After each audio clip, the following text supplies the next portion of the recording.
Record.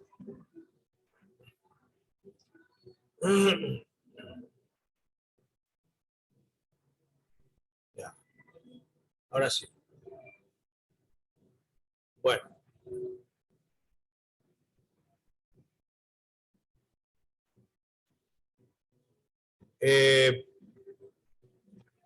¿Cómo era originalmente la Tierra? De acuerdo a esta teoría, hipótesis, realmente es poco discutible que haya sido así.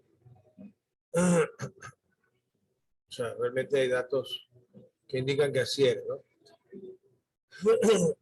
América del Norte y Eurasia conformaban lo que se llamaba la Eurasia. La Eurasia. Este es África, América del Sur, Australia, India, y esto se llamaba Gondwana. ¿Okay? Entonces, en general, todo esto se llamaba Pangea. Y más o menos en el Pérmico, hace 225 millones de años, la Tierra tenía esta forma. Luego, cuando llega a los 200 millones de años, esto empieza a separarse en la Eurasia, Gondwana, ¿no? 200 millones. Cuando llegamos a los 125 millones de años, o sea, en el Jurásico, recordarán que el Jurásico es la época de los famosos dinosaurios. Los continentes ya estaban en esta posición. Observen que América del Sur y África todavía están unidos, pero ya Norteamérica, Europa, Asia están medio separados y ya la Antártida ya se separó. En el Cretácico, 65 millones de años atrás, miren que Sudamérica se separa y Norteamérica también. Bueno, y esta es la actualidad, ¿no? Esto, como teoría, es lo que Wegener, Alfred Wegener, dio a conocer como la deriva continental. Deriva continental. Este es un primer paso para llegar al conocimiento que tenemos hoy, ¿no? En realidad, parece elemental esto hoy, pero no era elemental a inicios de los años 19, de los años 1900. ¿Sí?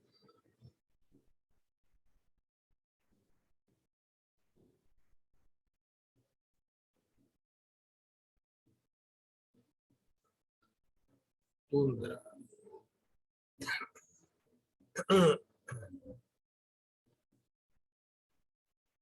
Aquí hay una explicación que es de una propuesta mía. No la vamos a tocar en este momento para poder seguir avanzando. A ver, esta parte es lo que se llama la expansión del fondo oceánico. Esta situación se da en las dorsales oceánicas. También se les conoce como rift, ¿no?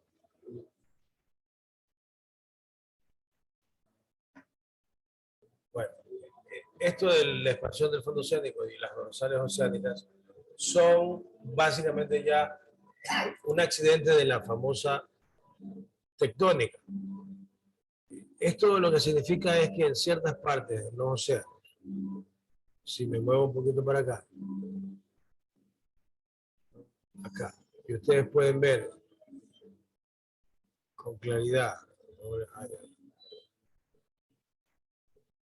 observen el Atlántico, este es el océano Atlántico, ¿no? Aquí está África y acá está Sudamérica.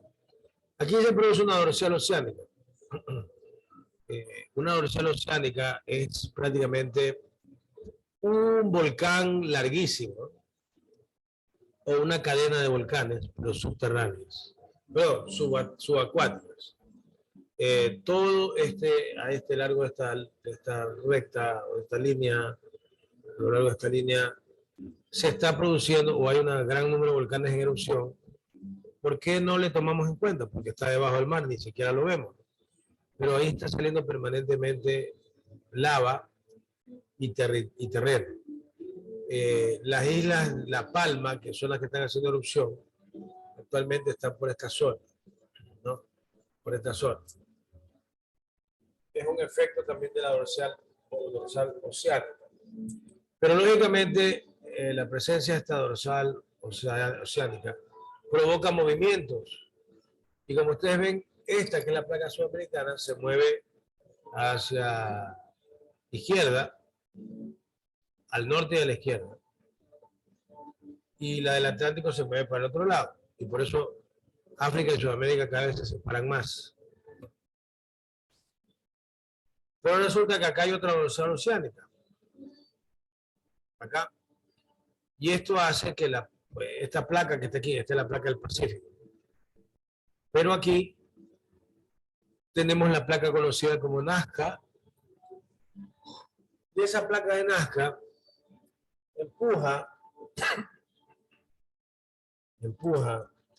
el material del suelo o digamos, la roca, la corteza, la empuja en contra de Sudamérica. Entonces tenemos aquí dos enfoques o dos situaciones que son que por un lado esta dorsal oceánica empuja en esta dirección y esta dorsal oceánica empuja en esta dirección. ¿Ya? Eso es. Y entonces ahí se confluyen dos placas tectónicas. Y básicamente, ¿por qué? ¿Por qué está ocurriendo ese encuentro de esos colosos? Debido a las dorsales oceánicas donde se produce material y ese material sale hacia el otro lado de la dorsal oceánica. ¿Okay? Entonces,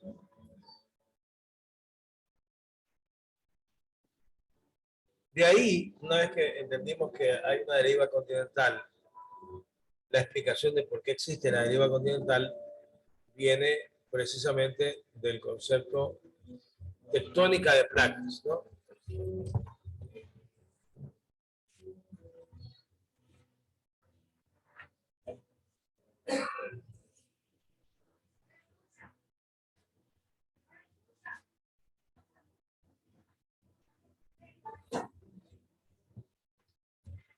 Okay. Uno de los principales puntos de la teoría de la tectónica de placas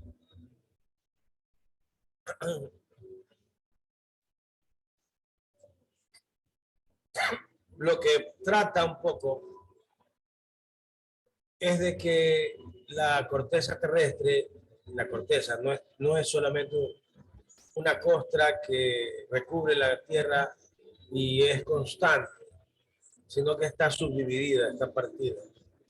¿Okay? Está partida en varias partes. ¿No? Entonces, la corteza se parte y se forma lo que se llama las placas tectónicas. Placas tectónicas. Están en constante movimiento. Ya expliqué en qué, cómo, por qué. De alguna manera nace el movimiento en las dorsales oceánicas.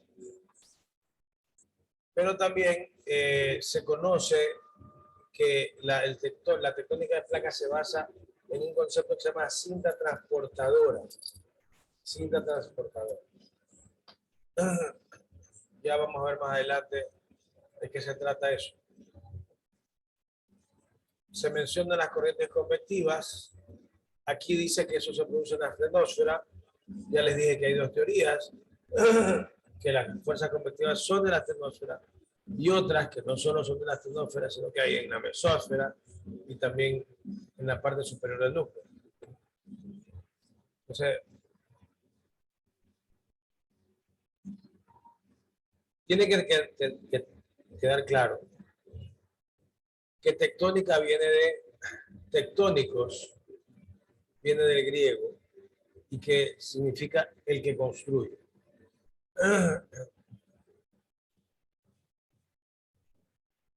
Ya, entonces ya eso ya lo vimos, está dividido.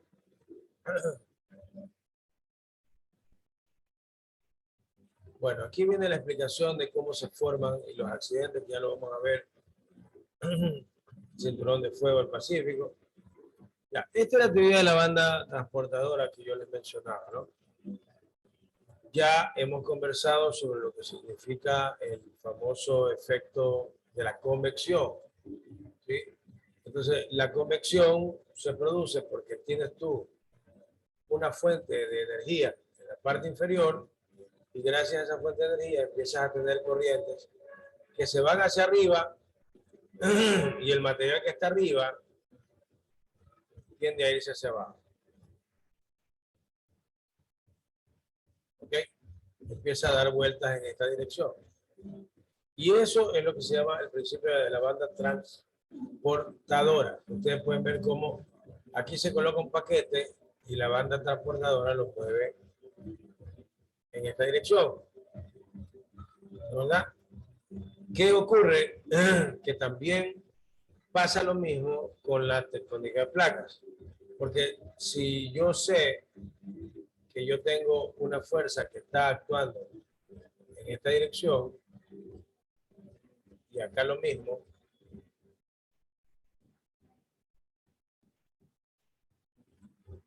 y acá lo mismo,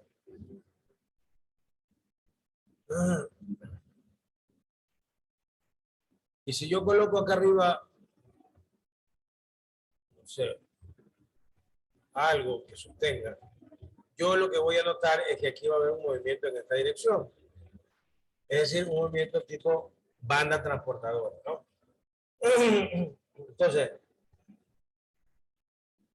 las fuerzas convectivas provocan un efecto de banda transportadora en la corteza y hacen que las placas tectónicas se muevan. Este es el caso de la convección.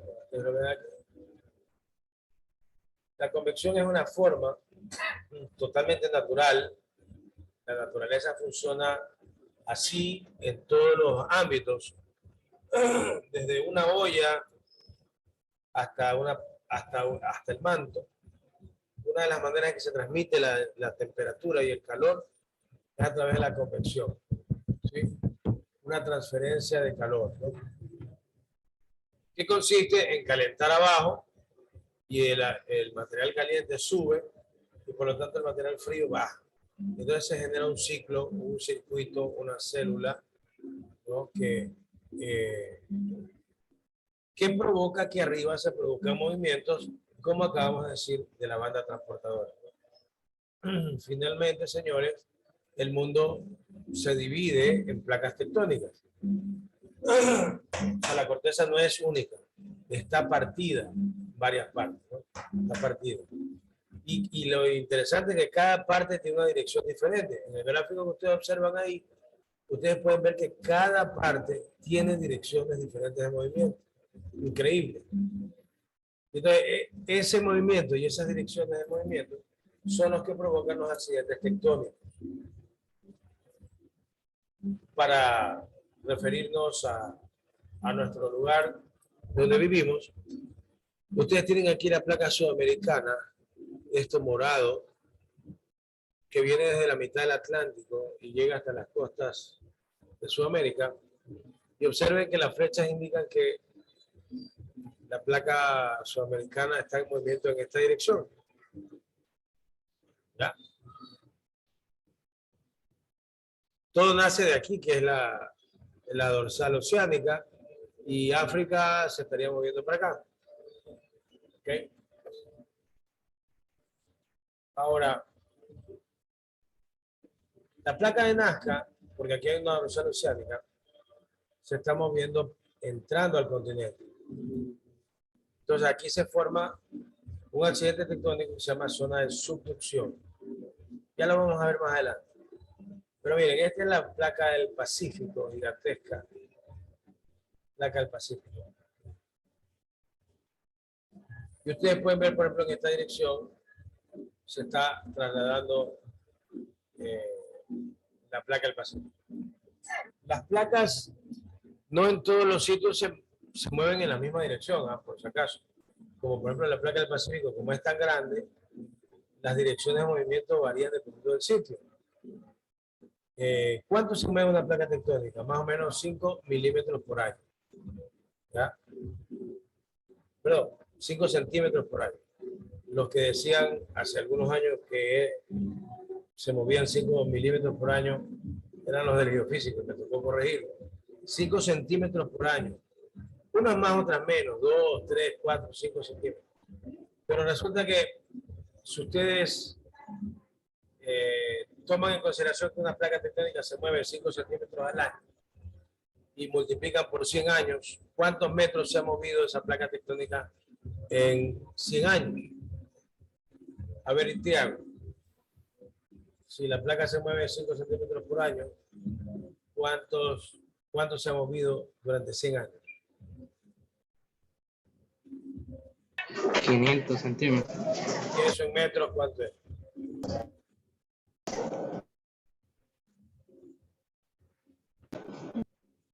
¿En metros cuánto es? 500 centímetros. Un metro tiene 100 centímetros. Eso, ¿cuántos metros son? 5 metros. 5 metros. Eso es razonable. No sé si ustedes se acordarán, pero en el terremoto de Sumatra, que fue 9.1, si no mal recuerdo, en el Sumatra, donde perdieron la vida 300.000 personas debido al tsunami, ciertos indicios de fotos satelitales determinaron que en ciertas partes algo que estaba ubicado en una posición después del sismo estaba ubicado 11 metros más allá. O sea que ahí el salto fue de 11 metros. Claro que fue un sismo de 9 grados. O sea, la energía que estaba acumulada ahí era gigantesca. Pero en otras partes no se llegará a 11 metros. En 5 metros ya revienta, ¿verdad? Revienta ¿cómo se llama? Revienta el sismo y se libera la energía. Así que no podemos decir que las placas tectónicas tienen una velocidad constante, depende de la placa, depende del sitio, ni siquiera las direcciones son constantes, pero lo que sabemos es que se mueven constantemente y tienen un rango de movimiento que está estudiado porque hoy hay aparatos ubicados a nivel de la Tierra para medir justamente el movimiento de cada placa tectónica. Bueno, esta de aquí es la placa australiana, ustedes pueden ver. Esta placa, miren lo pequeñita que es la placa filipina, ¿sí? Esta placa gigantesca que llega hasta Japón, miren que llega hasta Japón. A ver, no, Japón está acá abajo, hasta Corea del Sur y del Norte, se conoce como placa norteamericana. Todo esta verde que está acá es la placa euroasiática. Toda Europa y Asia está sobre una misma placa. Esta es la placa africana. Miren que la India tiene su propia placa. Miren que Arabia Saudita tiene su propia placa. Para nosotros es importante la placa sudamericana, la placa Nazca, la placa de Cocos y la placa del Caribe, que está pequeña que está aquí. Pero aunque sea pequeña, es muy importante para el comportamiento sísmico del Ecuador. Así que vale la pena que nosotros la estudiemos. ¿Okay? Esas son las placas que hay en el mundo. ¿Alguna pregunta hasta ahí? Por favor, me indican. ¿Alguna inquietud, alguna duda? Me indican, por favor. Y estoy disfrutando aquí un concierto increíble. Tenemos un DJ aquí a 2 casas. Y le gusta Noveluz. Ahora se fue por música infantil y está tocando un twist, algo así. Pero no es mal de jockey, ¿eh? Es bueno. Pero bueno. Debe haber algo de agua para la garganta. Este es uno de los días más fuertes porque toca hablar y hablar de largo. Miren, yo tengo algunas propuestas en este aspecto para el Ecuador. Este ha sido un semestre complicado porque creo que se inició una fecha difícil, se vinieron las fiestas y diciembre ha sido un mes complicado para todos por la enfermedad, ¿no? Esta fiebre que Algunos creen que es el bicho, otros creen que es una gripe normal. Y hemos estado enfermos, incluido el profesor y los alumnos. Ha sido complicado, entonces, un poquito, a veces yo me tomo el tiempo para explicar todas las propuestas que yo he hecho sobre el tema sísmico en este aspecto, ¿no? Entonces, estas propuestas se las puedo, o sea, yo siempre estoy abierto a hacer conferencias. Si mis alumnos me piden, me dicen, ingeniero, nosotros quisiéramos escuchar sus investigaciones sobre la sismicidad del Ecuador, sobre las placas tectónicas. Yo encantado, pero lo vamos a hacer como conferencia en un horario diferente al del curso, porque yo encantado darles de lo que yo investigo, pero en el tema del curso tenemos que seguir avanzando. Déjame aquí, permítanme.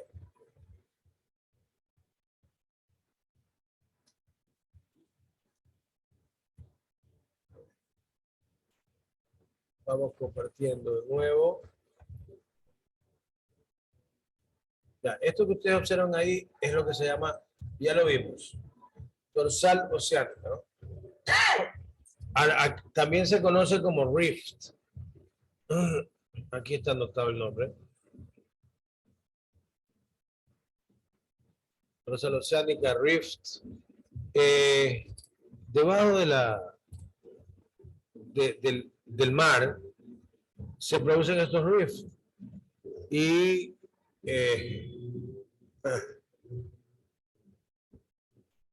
a ver, Google Earth.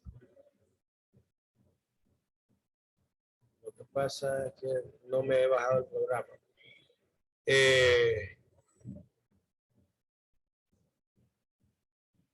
Yo normalmente para revisar esto abro Google Earth, pero en esta maquinita no lo tengo instalado.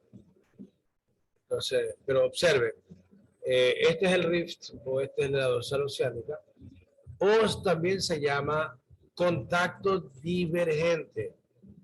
Definitivamente esto diverge el un lado del otro. También se le llama contacto constructivo.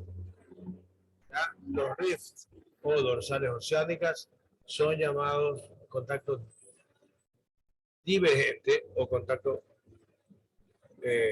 constructivo. Abrí Google Earth porque aquí está clarísimo en las famosas fotos satelitales. Ustedes pueden ver con todas. Sí están viendo el Google Earth, ¿no? ¿Ven el Google Earth? Sí. Ya, no. Mire, no están viendo Google Earth. Ahí, no se está viendo. Déjenme compartir el otro acá. Miren, aquí ustedes ven con toda claridad. Esta es Sudamérica, ¿no? Esta es Sudamérica y está África. Entre Sudamérica y África, observen con toda claridad de las fotos satélites se ve esta partición, ¿eh? ¿Sí ven? Y esto no es otra cosa que kilómetros de kilómetros de kilómetros de volcanes submarinos que están perennemente formando nueva tierra y están empujando a Sudamérica a moverse en la dirección que ya dijimos y África también moviéndose en otra dirección. La isla de La Palma, que es la que está haciendo erupción, creo que es esta. Aquí me parece que es. Esta erupción está relacionada con la actividad que se produce acá. Pero ahí está clarísimo. Ahora aquí, si nos acercamos, observen que en estos rifts o contactos divergentes o constructivos o dorsales oceánicas, ustedes ven claramente que estas son elevaciones, ¿no? O sea, hay cordilleras. Estas son cordilleras que se forman por debajo del mar, ¿sí? Por debajo del mar. Aquí también, miren, las Antillas, observen que ustedes conocen las islas, ¿no? Martinica, Dominica, Guadalupe, Montserrat, hasta Puerto Rico, pero observen que estas islas no son otra cosa que picos que forman parte de esta gran cordillera subterránea. Lo mismo Puerto Rico. Puerto Rico tiene la cordillera subterránea, perdón, subacuática, la cordillera subacuática, y Puerto Rico sobresale ahí, ¿no? Y lo mismo pasa con República Dominicana, ¿sí? Cuba también es una parte muy alta de esta famosa cordillera, ¿sí? Y observen que dentro de esta cordillera está Jamaica. Miren esta parte bastante alta, pero cuando ustedes van acá, el Mar Caribe es muy, muy profundo, es un hueco, ¿no? Que se produce. Lo mismo pasa, y esto acá ya nos compete a nosotros, porque creo que no todos entendemos la seriedad de la seismicidad del Ecuador.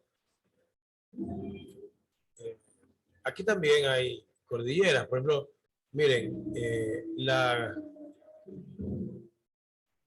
todo lo que significa Guayas y Santa Elena, y a Manaví también, hay una cordillera que se llama la cordillera Chocón-Colonche, ¿no? Que tiene una forma como de L. Muchos creen, y por cierto, de ahí se ha sacado el cemento, componentes para el cemento de la producción de Ecuador durante décadas, ¿no? Las montañas de Chocón-Colonche nos han servido para tener un buen cemento, pero se cree que como la placa de Nazca se está moviendo en esta dirección, o sea, hacia la derecha, y la placa de Sudamericana se está moviendo hacia la izquierda, y como aquí tenemos un punto caliente, las Islas Galápagos son un punto caliente, es decir, es un volcán que está permanentemente activo. Ustedes pueden ver cómo aquí se forma una cordillera. Las cordilleras avanzan hasta acá. Y ustedes pueden ir siguiendo esta huella, y aquí hay más cordilleras. Se cree, hay algunas propuestas que dicen, miren, por ejemplo, este pedazo de cordillera o esta montaña está a punto de ser devorada por esta zona, que es la zona subductiva. Y aunque sea devorada, igual tiene efectos acá. Muchos creen que la Chocón-Colonche no es otra cosa que un efecto, o sea, que es la vieja cordillera subacuática de los Galápagos, que ha viajado acá y que ya está por debajo de la superficie. Y lo que sobresale, pues, son las montañas de la Chocón-Colonche. Muchos creen que eso funciona así, pero también veríamos que aquí hay una especie de rift. Entonces, veamos un ratito. El rift podría ser esto de aquí. Aquí hay unas dorsales oceánicas. Y una cosa importantísima, alumnos. Yo llevo 20 años investigando la sismicidad del Ecuador. No puedo entrar en mucho detalle, pero les voy a decir algo de esto, para que ustedes entiendan la seriedad de este tema. Miren, esto aquí, miren este quiebre, ¿ves? O sea, este quiebre que tiene Centroamérica y Sudamérica, aquí que Panamá como que es chueco, ¿no? Es una S. Es raro que un país sea como una S. Bueno, esa S de Panamá está replicada acá, la S, ¿se ven? Entonces, aquí se forma la unión entre las placas tectónicas de esta zona. Es como una S, ¿ya? Y eso implica que yo, la verdad que he revisado todo el planeta y no había visto esto. O sea, es una situación que ocurre solo en Sudamérica. Y lógicamente esta zona es zona de sismos importantes. Entonces, ustedes dirán, pero esto es frente a las costas de Colombia. No, porque también llega hasta las costas Esmeraldas, primero. Pero no importa, porque la sismicidad no es un punto, la sismicidad es toda una región. Pero no solo eso, sino que lo que quiero que ustedes entiendan, y no puedo andar mucho en esto, es que si llega a ocurrir un sismo aquí, eso nos afecta a nosotros en el continente. Yo les puedo decir algo con total certeza. Recuerdo que alguna vez hubo un movimiento telúrico en Guayaquil, en Esmeraldas, y al mismo tiempo, esta falla que está aquí se mete en el continente y aquí aflora, en algunas partes de Costa Rica, afloran fallas en esta dirección. Y resulta que ustedes iban ahí, ustedes veían el movimiento de la falla. Al mismo tiempo, mientras se movía la sismicidad en Ecuador, en la zona de Guayaquil, al mismo tiempo había movimientos acá y se movía, esa falla se trasladaba, o sea, se movía. Entonces, para que ustedes vean la estrecha relación que puede haber entre el movimiento de las placas tectónicas.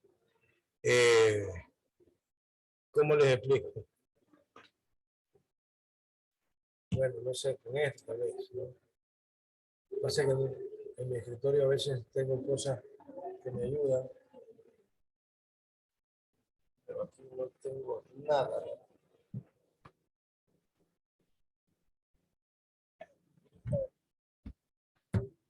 Esto me va a ayudar. Me sirva para algo más. ¿Cómo les puedo explicar? A ver, si yo hago esto, yo lo aplasto. A ver, mejor así. Horizontal. Si yo lo aplasto, miren. ¿Ven lo que se forma? Ya, aunque parezca mentira esto, que no tiene importancia, también se produce en la naturaleza. Yo aplasto, miren cómo se forma. Ahora, si yo lo tengo así y yo lo estiro, miren cómo cambia de forma. ¿Ya? Entonces, esto que parece tan básico, no es, o sea, es básicamente como funciona la naturaleza. Esas son las reglas naturales, ¿no? Entonces, esto, por ejemplo, puede explicar aquí en esta parte de aquí nosotros, los ecuatorianos, tenemos una zona de subducción. Esta es una zona de subducción. Por aquí se mete la placa de Nazca, se está metiendo por debajo de esto de acá, que normalmente se conoce como placa sudamericana, pero que yo tengo una teoría, bueno, no teoría, las teorías no son ciertas, yo creo que ya está a nivel de algo comprobable. Lo que pasa es que aquí no creo que pueda dibujar. Bueno, aquí, si ustedes ven estas tres líneas, que son también como unos riffs viejos, si yo trazo estas líneas para arriba, se me forman unas fallas geológicas. Mi propuesta habla de que aquí hay una zona de subducción, pero no solo hay eso, también se cruza con estas tres fallas geológicas que yo le llamo la falla Guayaquil-Caracas. Es decir, si ustedes trazan una línea con estas tres líneas que están acá y trazan una línea con los Andes, ustedes llegan a Caracas. Entonces, la sismicidad del Ecuador no solo está gobernada por la zona de subducción, sino por estas tres líneas que están aquí y que del otro lado se conforman o se forman como fallas geológicas que se extienden hasta el norte. ¿Ya? Entonces eso se llama, yo le he llamado falla Guayaquil Caracas. Antes los geólogos antiguos le llamaban, porque no es un descubrimiento nuevo, le llamaban falla Guayaquil Dolores. Ahora, por alguna razón, no me pregunten a mí por qué, yo como científico trato de ser transparente, pero por alguna razón que yo no entiendo, ni tampoco me interesa entender, las personas que están siendo subvencionadas para sacar adelante la sismicidad del Ecuador, que reciben un sueldo del gobierno y que son pagados por nuestros impuestos y reciben mucho dinero, no les interesa que se conozca que la sismicidad del Ecuador también proviene de aquí, sino que quieren solo concentrarse en la sismicidad del Ecuador viene de la zona subductiva. Nadie quita que la zona subductiva es importante, pero no es el único accidente tectónico del Ecuador. Entonces mi propuesta siempre ha sido que aquí hay una falla aquí en Caracas que debe ser tomada en cuenta para todos los análisis que nosotros hacemos. Y ya les digo, esto tomaría unas 3 horas de conferencia que se las puedo dar si ustedes quieren. Cuando quieran, me dice ingeniero, programemos una conferencia, le ponemos nombre, yo les explico todo esto para que ustedes se actualicen Y bueno, la propuesta va en esa línea, pero como digo, no puedo profundizar. Estamos viendo lo que es un rift. Acá está el rift. Este rift mueve la placa en esta dirección, se provoca en la zona de subducción. Y lo que yo les decía es que, miren lo interesante, es que este efecto de la zona de subducción hace que ocurra lo que yo les enseñé, acá. Aplastando esto se forma una cordillera. Ahí está la cordillera, ¿no? Y entonces aquí ustedes pueden ver una cordillera. Aquí. Esta cordillera se forma producto de la zona de subducción. Y no solo eso, sino que, a ver, jóvenes, ¿cuántas cordilleras tiene el Ecuador? O sea, la cordillera de los Andes, ¿cuántas partes tiene en el Ecuador?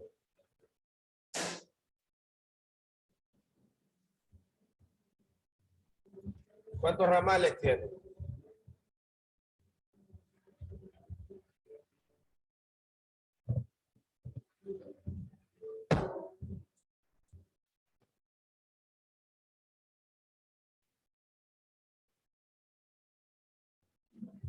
¿Cuántos ramales tiene la cordillera de los Andes? 3 ramales. ¿Cuáles son?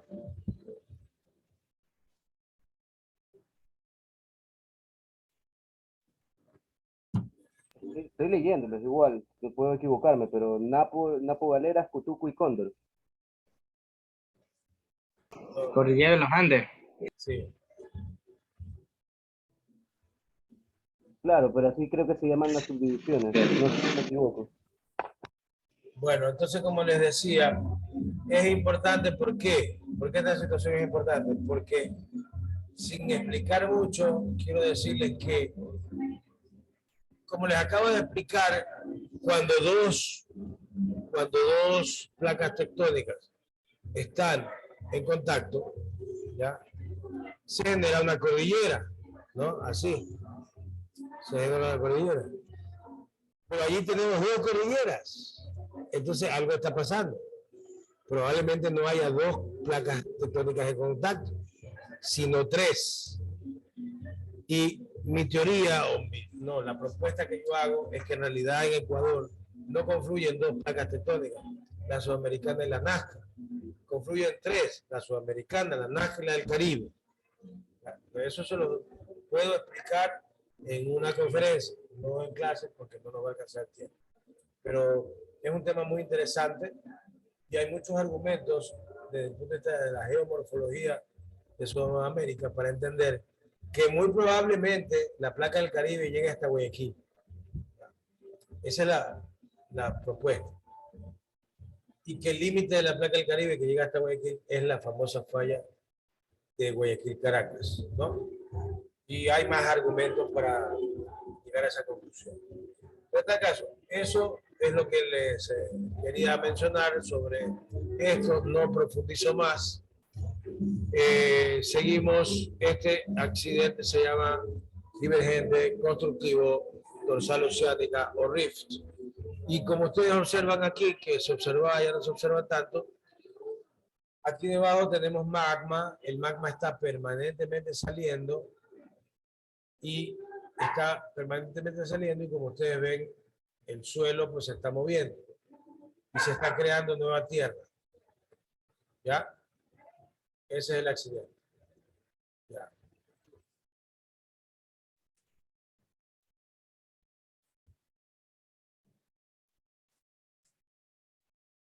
¿Ya? Ese es uno de los accidentes, el accidente divergente. El otro accidente se llama accidente convergente o destructivo. El otro se llama constructivo. Y ese es el que tenemos frente al Ecuador. Hay una zona de subducción. Entonces, la corteza oceánica que ya habíamos conversado, normalmente es más delgada y más densa. Y como es más densa, normalmente subyace, se va para abajo de la corteza continental, ¿no? Entonces, en este caso, nuestra corteza oceánica es llamada placa de Nazca y la continental es la placa sudamericana, ¿no?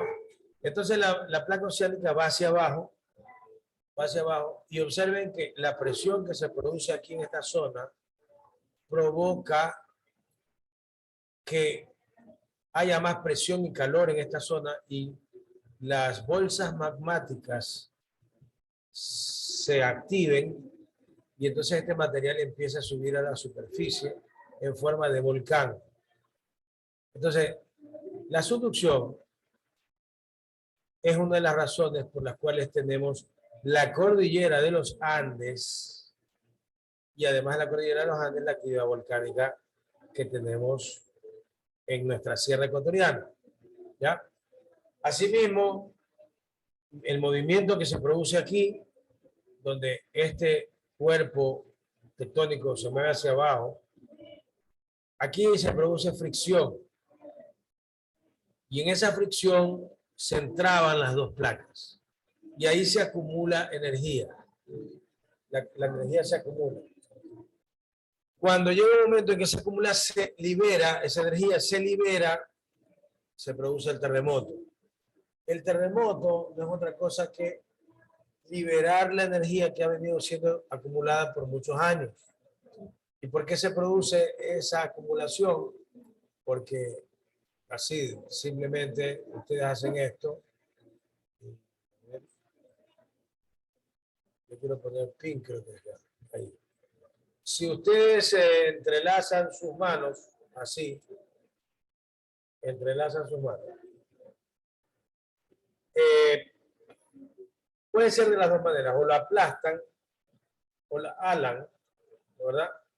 Ustedes alan sus manos así. Fuerte, ¿no? Lo que va a pasar es que el material no va a resistir más y se va a soltar. ¿Ok? También, o sea, cuando ustedes aplastan, pero puede ser alando o aplastando, cuando ustedes aplastan, se van a dar cuenta que mientras más duro aplasten, más les va a doler. Es porque hay una concentración de esfuerzos en esa posición. Es decir, las placas o alan o se presionan, pero la roca va siendo afectada por esas presiones, ya sea de alar o de aplastar. Y entonces va acumulando energía. O sea, cuando yo hago esto, no es lo mismo que mi dedo esté libre a que mi dedo esté así. Lo estoy estirando y los huesos están sintiendo el estirón. ¿Cuándo se sueltan? Cuando mis huesos ya no resisten más, no se pueden estirar más y yo no tengo la fuerza para aguantar. Y ahí se suelta. Lo mismo pasa en la parte sísmica. Las rocas son torcidas o aplastadas por el movimiento de las placas, pero las rocas no se mueven, se quedan ahí y solo se aplastan. Llega un momento en que la roca ya no resiste más porque no tiene más capacidad y se rompe. Ese momento en que la roca se rompe es el momento en que ocurre el terremoto, porque la energía de deformación contenida en esa roca, ya la roca no resistió, se soltó, y entonces toda la energía que se acumuló por 100 años se libera en 30 segundos. Y esa liberación de energía es la que se conoce como terremoto. Y si la liberación de energía es mucha, es muy amplia, la magnitud va a ser alta del terremoto. Si la energía acumulada es poca, la magnitud va a ser baja. Esa es la diferencia. ¿Ya? ¿Alguna pregunta hasta ahí? Bueno, entonces, si no hay preguntas, seguimos. Por favor, señores, si hay alguna consulta, yo siempre estoy muy gustoso de responder preguntas. Ingeniero, Dígame. buenas noches. O sea, le quería hacer una consulta, pero no es de lo de ahora, sino que es sobre los proyectos. No sé si tal vez le pregunto ahorita o ya al final. Al final mejor, al final. Ahorita solo Ya. preguntas acerca del Listo. tema que estamos viendo. Ya. Bueno, seguimos. Miren, dentro de los accidentes tectónicos, ya vimos que hay el divergente, el convergente. Divergente que también se llama constructivo, el convergente que se llama destructivo. Y tenemos un accidente llamado transformante o conservativo, o también neutro, ¿sí? ¿Qué es lo que ocurre ahí? Miren, ocurre que las dos placas tectónicas, en el caso constructivo se separan, en el caso destructivo se aplastan, pero en el caso transformante caminan una al lado de la otra, ¿ya? Como ustedes ven aquí, esta placa se mueve en esta dirección, esta placa se mueve en esta dirección. Eso se llama transformante, conservativo o neutro. Uno de los ejemplos más famosos de falla conservativa o unión tectónica conservativa es la falla de San Andrés. ¿Ya? Ahí hay sismos, ¿eh? Ahí se producen sismos, pero resulta que el movimiento es lateral. ¿Ya? Como ustedes ven así, aquí, ¿no? Por eso es que, si ustedes observan, el estado de California, no sé si seguirá abierto.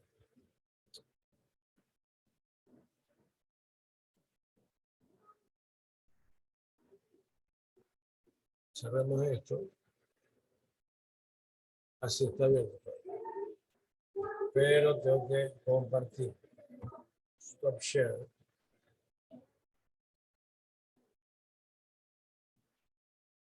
Si nos vamos al norte, resulta que aquí hay una falla transformante que se llama la falla de San Andrés. Y gracias a esa falla de San Andrés, se conoce que este estado, que es California, se está moviendo hacia el norte.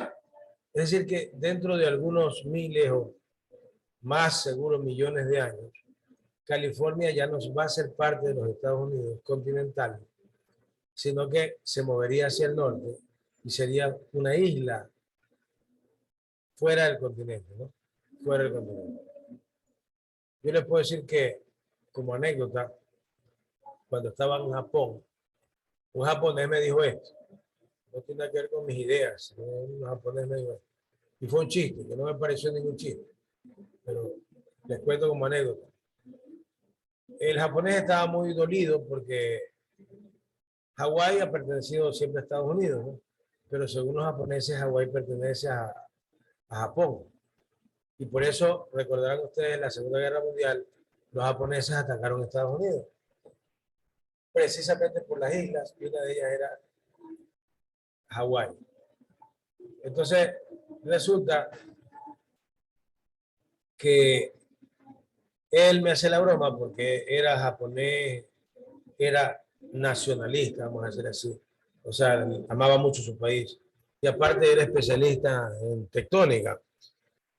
Y me dice, sí, me dice, perdimos la guerra con Estados Unidos y perdimos Hawái, perdimos Hawái. Pero yo sé que Hawái es de Japón y va a pertenecer a Japón, porque tarde o temprano Hawái va a llegar a estar en Japón. Porque, ¿a qué se refería él? Que por la tectónica de las placas, estas islas de Hawái que están aquí se van a mover y van a llegar en el momento hasta Japón. ¿Sí? Y eso es parte de la deriva continental, parte del movimiento de las placas y de la sismicidad, ¿no? ¿Alguna consulta hasta ahí?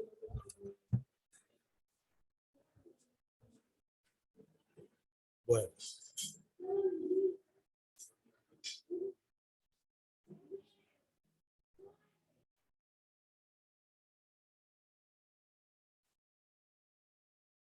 Ya. Entonces, ya conocemos que hay tres accidentes.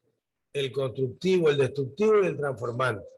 Transformante, conservativo o neutro, ¿no? Ya vimos un ejemplo de transformante. Por si acaso, la falla Guayaquil-Caracas, del cual les he hablado, se sospecha, y esto no lo sospecho yo, sino geólogos que muy entendidos y muy expertos, que están de acuerdo con la existencia de una falla que va desde Guayaquil a Caracas. Ellos consideran que la falla Guayaquil-Caracas es transformante, o sea, es neutra. Es decir, que hay un movimiento lateral. En la realidad, yo en lo personal no tengo definido bien cómo es el movimiento o cómo es la falla Guayaquil-Caracas, pero hay geólogos que están un poquito más adelantados en eso y mencionan que es una falla transformante. ¿Ya? Gravedad de... Bueno. Hoy tenemos clase hasta las 8, ¿verdad? Hasta las 8. Sí, ingeniero. Ok. Bueno, ya habíamos hablado un poco acerca del campo magnético como un síntoma de lo que está pasando dentro de, ¿cómo se llama? Dentro del planeta, dentro del manto.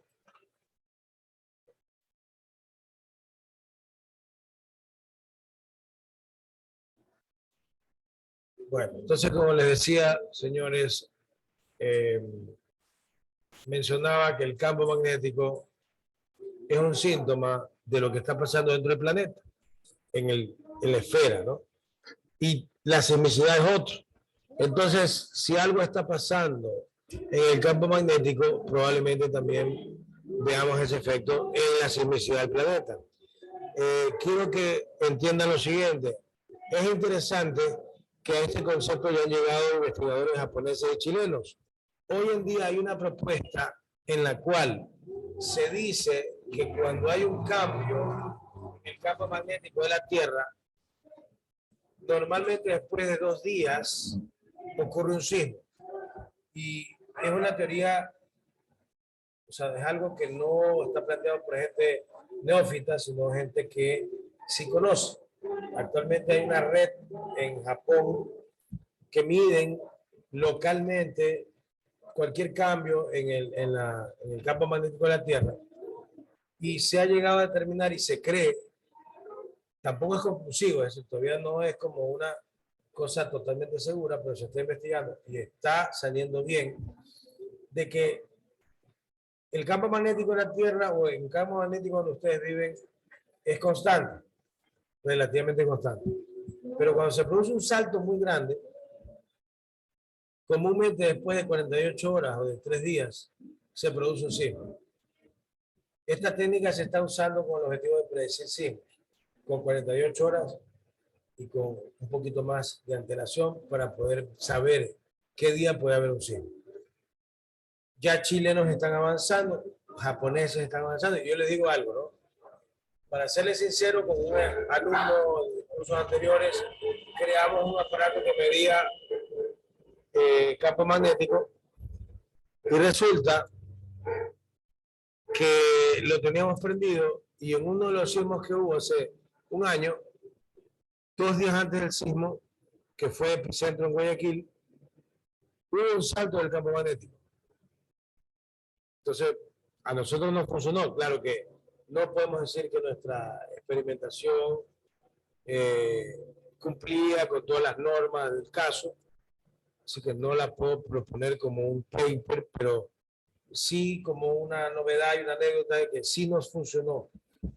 Este tipo de investigación requiere mucho dinero y mucha inversión, aparatos nuevos y todo. Y nosotros no hicimos la investigación con ese tipo de recursos. Pero con pocos recursos que hicimos sí funcionó. Más allá de que si nos funcionó o no,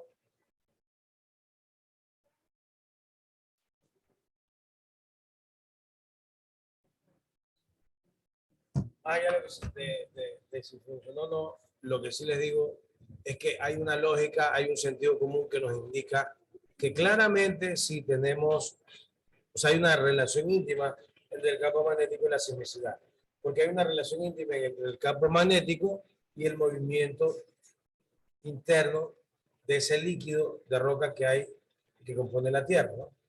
¿Ya?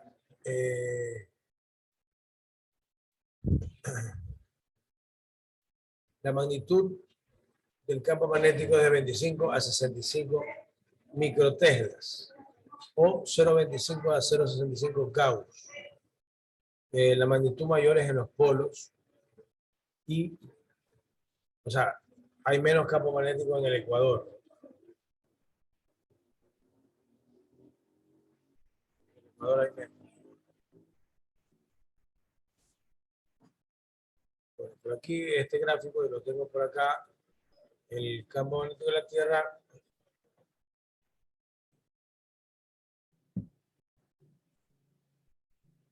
Una cosa importante que está aquí anotada es que el polo magnético, ojo, el polo magnético de la Tierra no es fijo, está moviéndose perennemente, año tras año, y eso es algo que no se explica. Realmente en el campo magnético de la Tierra hay muchos misterios.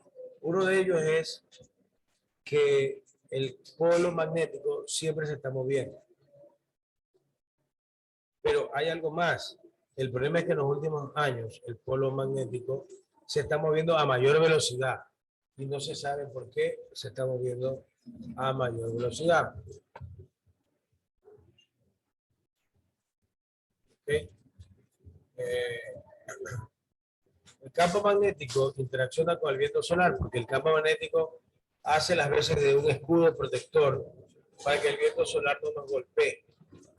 Y ese choque de esas dos energías, la solar y la magnética, se produce en la magnetosfera. Y más o menos la magnetosfera está por encima de la ionosfera. La ionosfera es la parte de la atmósfera donde se produce más energía eléctrica. Donde está concentrada la energía eléctrica. Más o menos a 500 kilómetros de altura. ¿Ya? Que destruyeron la capacidad del campo cerca de los polos y menos cerca de los... Sí. Más o menos un Gauss corresponde a 100.000 nanoteslas, ¿no? 100.000 nanoteslas. Esta es más o menos la explicación de lo que acabo de mencionar, la ubicación de la ionosfera, la magnetosfera. Ya, y lo que ustedes ven ahí es un gráfico bastante elocuente acerca de cómo funciona el campo magnético y cómo nos protege, ¿no? Déjenme borrar un poco todo esto. Bueno, aquí está la Tierra, miren, observen esta cosa pequeñita que se ve aquí y observen el campo magnético. Lo que ustedes ven aquí es la incidencia de la energía solar. Entonces se produce el choque de la energía solar en este campo magnético y esa energía solar hace que el campo magnético se alargue y da esta forma. Esta es la manera en que el campo magnético de la Tierra se desarrolla, ¿no? Y nos protege como un escudo ante la onda, ante las ondas solares, ante la energía solar. Yo quiero que ustedes entiendan una cosa. Sin campo magnético esto no existiera.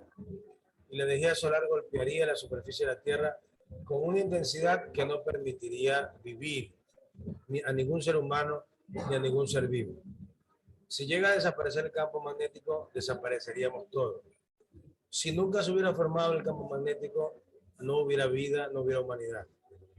Y la demostración está en que en todos los otros planetas del sistema solar no existe campo magnético, no existe sismicidad, no existe nada. Son planetas muertos, donde no hay ningún tipo de humano o ser vivo, producto de que no existe esta vida en el interior del planeta.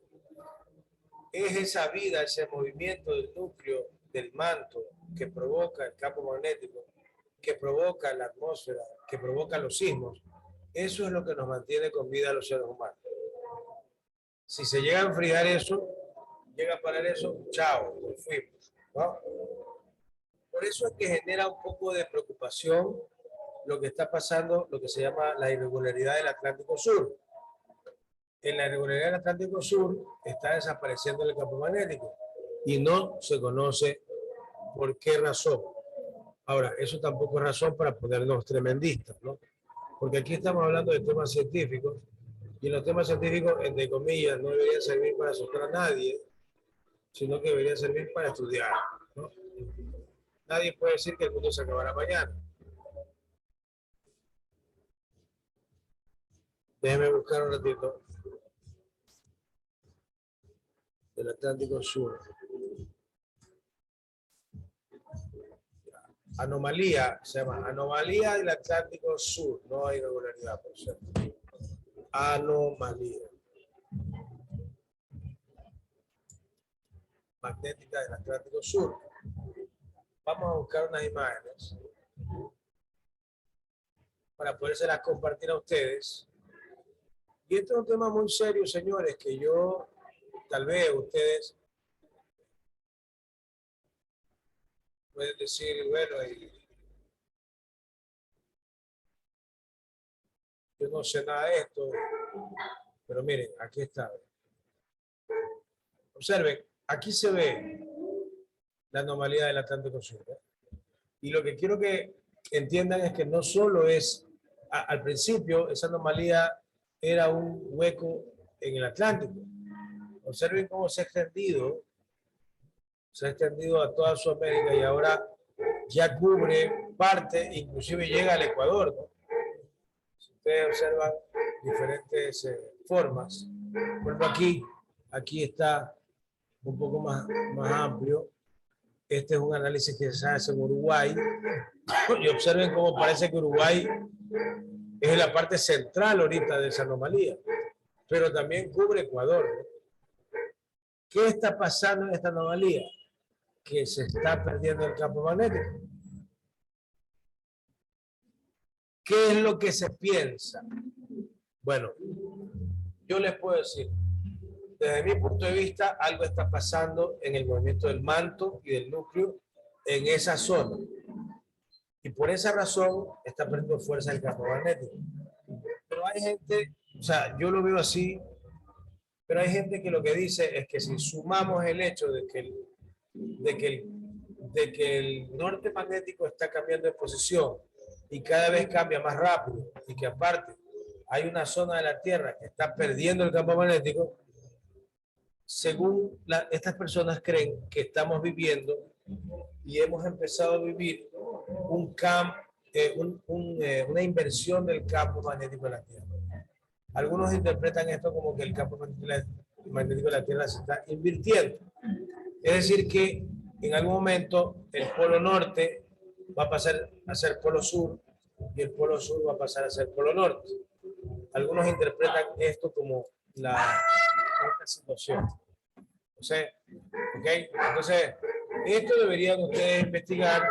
Ahora, ¿para qué nos sirve a nosotros como ingenieros civiles? Desde el punto de vista sísmico, les he repetido y he hecho entender que en realidad la relación entre la sismicidad y el campo magnético es muy cercana. Y en estos últimos años, y eso fíjense, no lo he relacionado y ahorita se me ha ocurrido, voy a ver si busco información, pero sería bueno relacionar este aumento de velocidad del campo, de la posición del campo magnético, versus el aumento de sismicidad que ha habido en los últimos años. ¿Quién sabe si las curvas corresponden? Y si corresponde, será una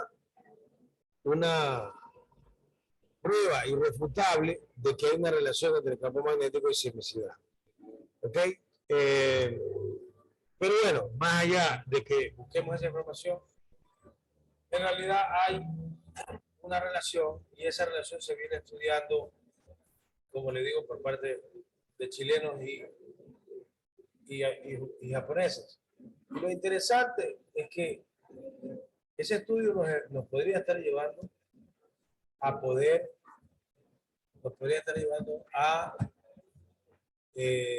predecir sismos, no con la forma en que la hacen los youtuberos, que 365 días del año predicen que va a haber un sismo y aciertan cuando ocurre.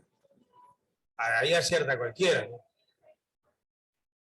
Acá sí acertarían con precisión matemática y con precisión con mucha exactitud porque sería hecho con aparatos de medición. Entonces el asunto es que esa es la relación, ¿no? ¿Hay alguna pregunta hasta ahí, alumnos? Si no hay preguntas, yo continúo avanzando un poco más. Sobre el grupo, ingeniero. Allá, a ver, ¿cuál sería la consulta del grupo, por favor? Antes que nos acabe el Sí, tiempo. verá, ingeniero, lo que pasa es que usted nos mandó a hacer una comparación de una estructura de, bueno, de hormigón y de acero, pero usted nos dijo que hagamos la comparación del periodo natural y usted nos dio una fórmula. Entonces, no sé, no